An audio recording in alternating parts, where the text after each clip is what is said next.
राम क्षुधा छीन बलहीन सुर सहज ही मिल हहीं आए। तब मरिहूँ की छाणिहूँ भली भांति अपनाए। भूख से दुर्बल और बलहीन होकर देवता सहज ही में आ मिलेंगे, तब उनको मैं मार डालूंगा अथवा भली भांति अपने अधीन करके छोड़ दूंगा। मेघनाद कहूँ पुनिह करावा दीन्ही सिख बल बयर बढ़ावा। जे सुर समर धीर बलवाना जिनके लरिब करे अभिमाना।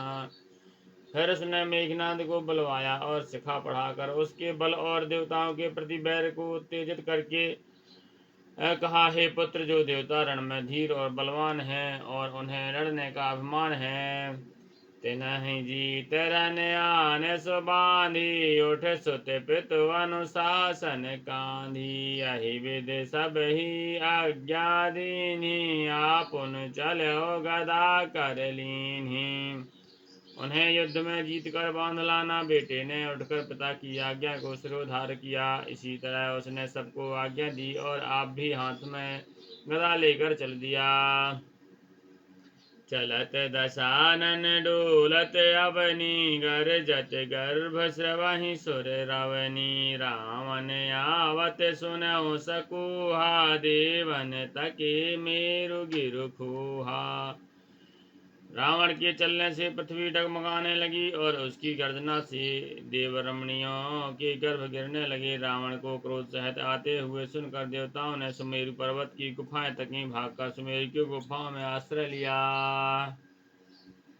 लेके पालन के लोक सुहाए सुन सकल दशानन पाए। पुनि पुनि स्वयंनाद कर भारी दे देवतन गारी पचारी।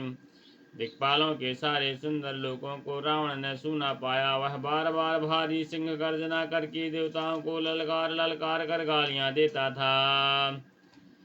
रन मद मात फिरय जग धावा प्रतिभट खूजत कतहु न पावा। रवि शशि पवन वरुण धन धारी अगन काल जम सब अधिकारी।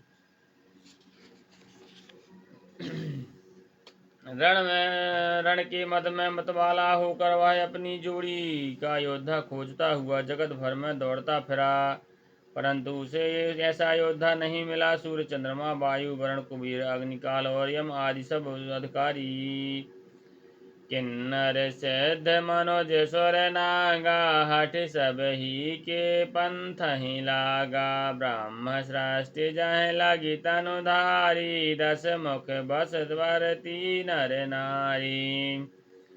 किन्नर सिद्ध मनुष्य देवता और नाग सभी के पीछे वह हठ पूर्वक पड़ गया। ब्रह्मा जी की सृष्टि में जहाँ तक शरीरधारी स्त्री पुरुष थे सभी रावण के अधीन हो गए।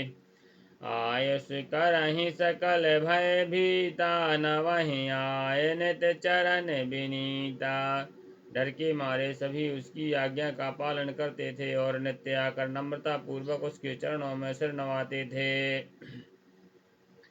भुज बल विश्वास करी राखस को न सुतंत्र मंडली के मन रावण राज करहि निज मंत्र। लखन श्री रामचंद्र की जय। उसने भुजाओं के बल से सारे विश्व को बस में कर लिया, किसी को स्वतंत्र नहीं रहने दिया। इस प्रकार मंडली के राजाओं का शिरोमणि सार्वभौम सम्राट रावण अपने इच्छा अनुसार राज करने लगा।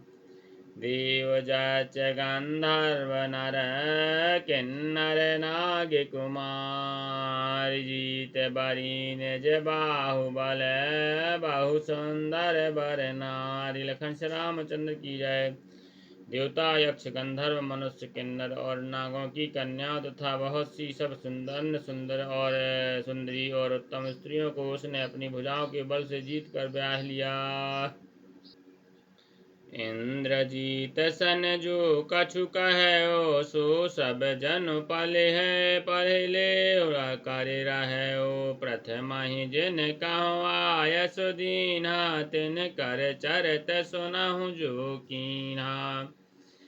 मेघनाद से उसने जो कुछ कहा उसे उसने मेघनाद ने मानो पहले से ही कर रखा था।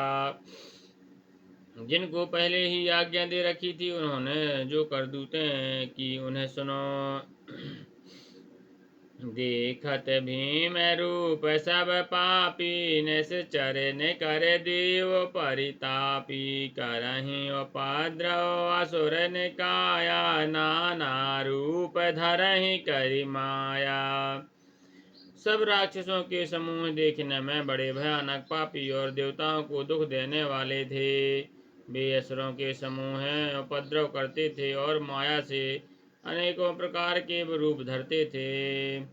जहीं विधि होय धर्म निर्मूला सो सब करहि विध प्रतिकूला। जहीं जहीं देश धैनु ध्वज पावहीं नगर गाँव पुर आगे लगावहीं।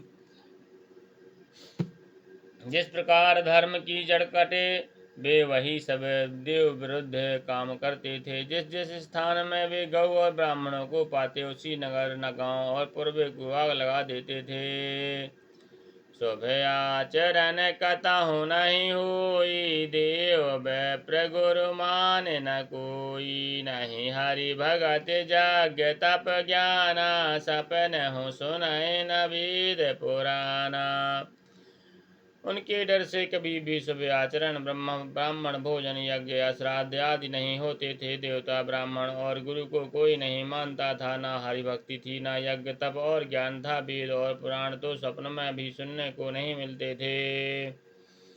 जप जोग विरागा तप मख भागा श्रवण सुनय दस शीसायापन उठ धावै रहे न पावै धरि सब घालै खीसा।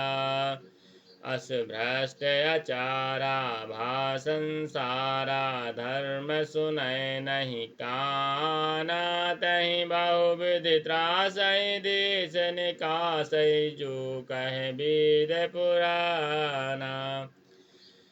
जप योग वैराग्य तप तथा ज्ञान यज्ञ में देवताओं के भाग पाने की बात रावण कहीं कानों से सुन पाता तो उसी समय स्वयं उठ दौड़ता, कुछ भी रहने नहीं पाता। वह सबको पकड़कर विध्वंस कर डालता। संसार में ऐसा भ्रष्ट आचरण फैल गया कि धर्म तो कानों में भी सुनने में नहीं आता। जो कोई वेद और पुराण कहता उसको बहुत तरह से त्रास देता और देश से निकाल देता। बरनी न जाए अनीत घोर निशाचर जो करही। हिंसा पर अति प्रीत इनके पापहि कवन मिति। लखन श्री रामचंद्र की जय। मास पारायण छठा विश्राम।